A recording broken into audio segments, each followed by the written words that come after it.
Looks like it's intentional ombre, and it's not. Like, just since being in quarantine, that's how long my hair has grown.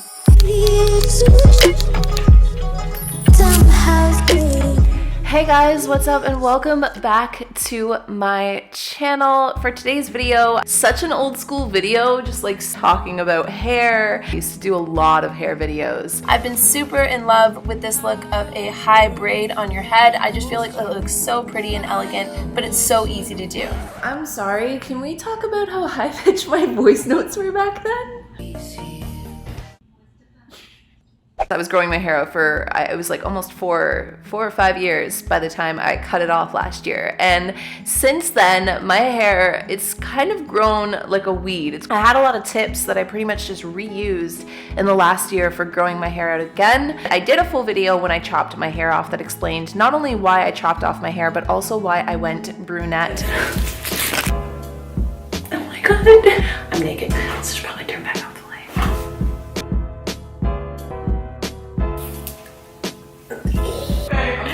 Are you ready? Yeah. Oh God, okay. Oh!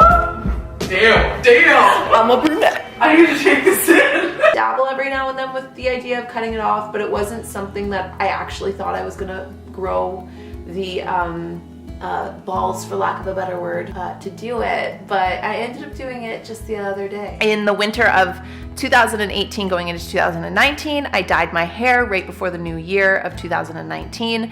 I dyed it dark, I went brunette, and then in February, I chopped it all off and went back to this like sandy blonde color.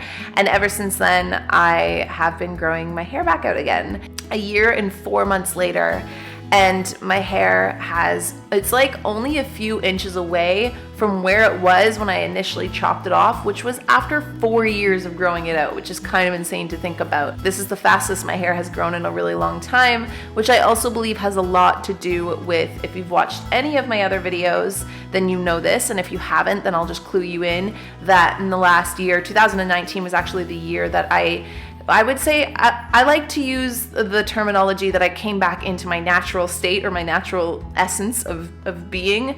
I actually just filmed a decaf brew today, which will be coming out eventually in the next few weeks, about finding my natural weight and how I like broke my habit of just this like really constrained way that I would live my life based on like fitness and health and diet and body image and all of that, and breaking those habits and breaking that routine and those patterns.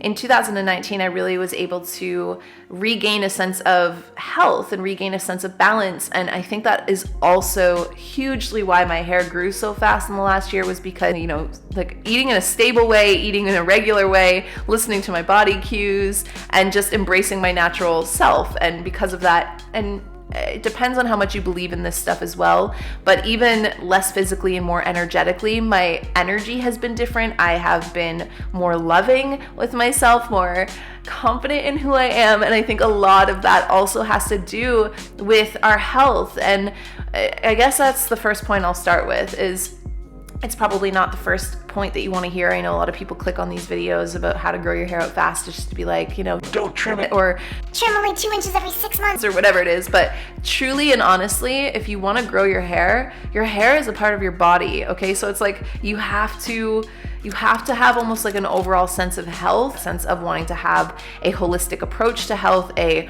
wholesome approach to health, and like I said, a balanced approach to health. You can take a multivitamin if you want to, or you don't have to. It's totally up to you. It's just, if you're not taking a multivitamin, make sure that you're eating an abundance of different varieties of foods to make sure that you're getting all of the vitamins, like the vital vitamins that your body needs, especially your hair.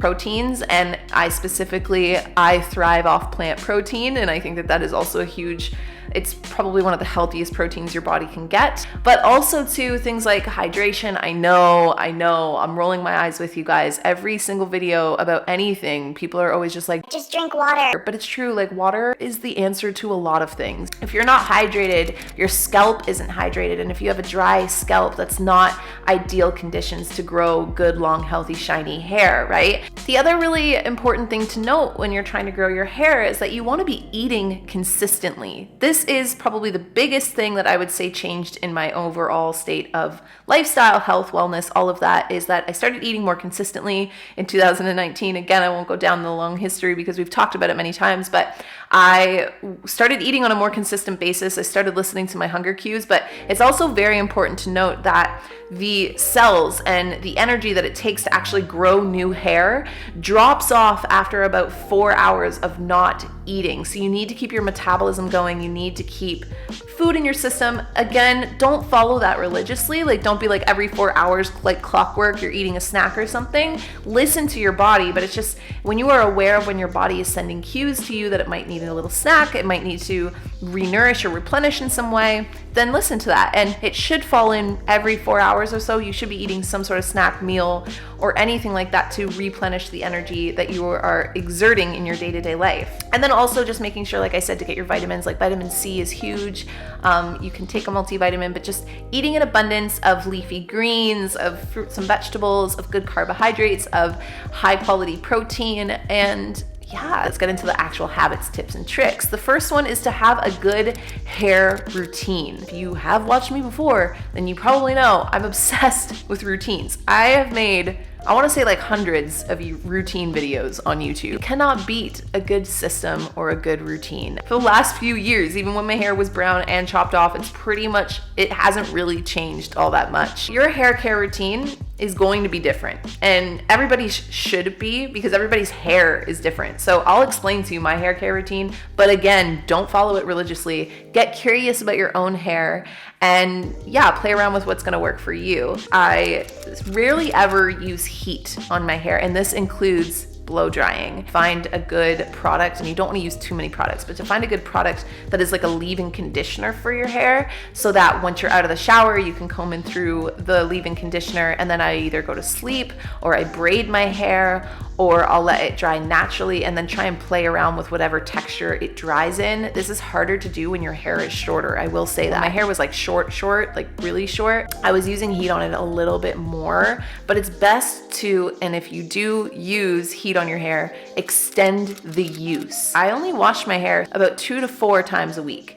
And it's very based on basically how dirty or sweaty my hair really gets. So if I do use heat on my hair, let's say I have a date or I have something to do with a friend or an event to go to. I haven't gone to an event in forever. I miss events. Any sort of reason that you're getting ready and you're doing your hair, extend the use of that. Like dry shampoo is going to be your best friend, and use that curl or that straightened, even if you straighten it and the next day it's got a little bit of flow to it, leave it. Just like brush it out, put a little bit of spray, hydrate it again, and then just kind of, restyle it for the day without using any extra heat.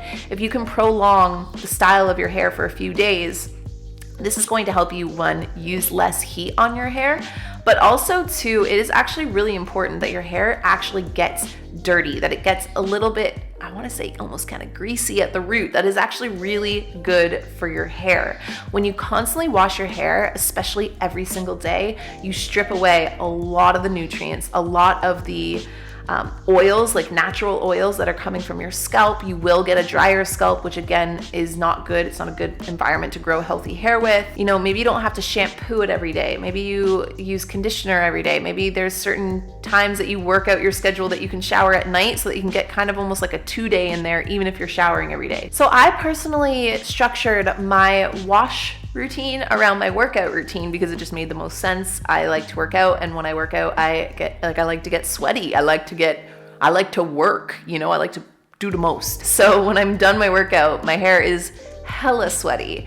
I run 4 times a week, so I've really kind of worked my running schedule with my shower schedule and my shower routines so that I don't have to wash my hair every single day. Yes, there have been times where I know I'm not going to see anybody all night, so I braid my hair, even if it's kind of dirty, and run again the next day with those braids and then wash my hair. I'm not seeing anybody, which leads me to the next point, and this is also very important as well, is to resist the urge to brush your hair all the time. And this is something too that I've gone through phases where I used to brush my hair all the time. I always had a brush on me. It's natural that your hair is going to shed a little bit, that you're going to have some breakage, that you'll have strands come out when you shower, when you brush it. But when you're over brushing your hair, you're overstimulating it, and more so you're overstimulating the strands. There's likely to be more breakage, there's likely to be more damage, and if you don't need to, don't brush your hair all the time. Yes, brush your hair every day, but like try not to brush it really more than just that once or twice. I braided my hair, I took out the braids, and then I made more braids and then crisscrossed them, and now I don't need to brush my hair today. Nothing really needs to touch my hair, and I didn't have to use any heat on my hair. I'm planning on doing a full no heat hairstyles video really soon. I've been playing around with a bunch of hairstyles like this to make that video, so that is coming. But play around with your own hair, see if you can find ways to not use heat. And I will tell you that French braids or Dutch French braids are gonna be your best friend. That, at least they're mine. You know, that's been like my holy grail of not using heat on my hair, is basically been braiding it and then using the like curls or the waves that come from braids. So the last and final tip that I want to say is it's about products, and there's a lot of products out there. There's a lot of promises out there that are said to help your hair and all of these things, but truly and honestly, I've found that yes, find your holy grail products. If you're using like a generally good shampoo and conditioner, you're fine. Like, products aren't the most important, but when you are going to purchase any kind of hair care products, it's best and most wise to look for ones that don't have parabens, that don't have sulfates, that don't have dyes in them. Hair care products are gonna be subject to you. Maybe you need products that I don't need. Just like skincare, we all have different hair, we all have different skin, but you really truly only need like a shampoo, a conditioner, I will say optional leave-in conditioner, because you can actually get pretty crafty with normal conditioner if you want to leave it in your hair. And then on top of that, any kind of like styling spray or oil or anything to just kind of give your hair a little oomph whenever you need it. But again, that's really just to kind of spritz in, brush out, and then maybe a dry shampoo. I will say dry shampoo is a staple because of those no wash days. Now, one of the things that I didn't mention in today's video is cutting. And the reason why is because, to be honest, I don't really cut my hair, and this is where people get really split on whether or not you should or you shouldn't. In my opinion, the first time when I grew my hair out for about 4 years, I was getting a trim every 3 months or so, and since I've cut my hair off, I've only gotten 2 trims. And I have found that, like, right now I'm probably due for a little bit of a trim. Put it between your 2 fingers and look at the ends of your hair. Like, look closely, and you will be able to see if your hair is healthy at the end or not. If there's little breaks, if there's little like crunches, if there's little pieces that are kind of splintering off, it's probably a good time to get a trim. Those are pretty much all the tips and tricks that I like to use when it comes to growing out my hair. I will answer one last question that I notice I do get a lot, is how to keep your hair healthy as a blonde in particular. And that is going to be pretty much down to who does your hair. Notice if your stylist brings the bleach through your whole hair or only where you need your roots touch up. That's huge. Most stylists do know what they're doing and know not to bring the bleach all the way down, because you're just gonna keep bleaching hair that's already bleached, and you don't need to do that. When I do go see her, like, she will only bring the bleach down where you see brown, and she doesn't bring it like past here, because this is already blonde, and that's how you stop the bleach from damaging your already lightened hair. You only need to lighten the parts that are fresh and new. And that is ultimately how I grew my hair so fast in the last year. Aside from that, I hope you got some tips or some tricks out of today's video, and I will see all of you guys in my next one. Bye, guys.